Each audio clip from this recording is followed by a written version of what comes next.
ఈరోజు వంకాయ టమాటా కర్రీ చేస్తున్నాను. సింపుల్గా అయిపోతుంది తొందరగా.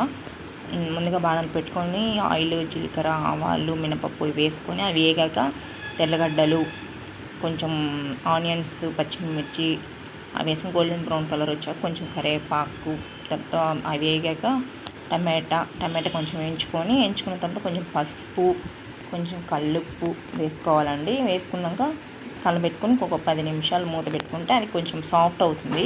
మనం వేసిన టమోటా అనేది సాఫ్ట్ అయ్యాక కొంచెం కలబెట్టేసుకొని మూత పెట్టుకొని మళ్ళీ ఇంకొక 5 నిమిషాలు కుక్ చేసామంటే ఇంకా పూర్తిగా సాఫ్ట్ అయిపోతుంది.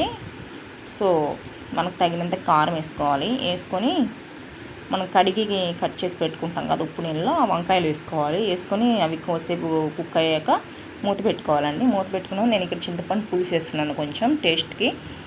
అది వేసుకోవాలండి. వంకాయ ఉడికిందో లేదో చూసుకొని వేసుకోండి. మళ్ళీ చింతపండు పులుసు తగిలితే వంకాయ ఉడకదు, గట్టిగా ఉంటుంది.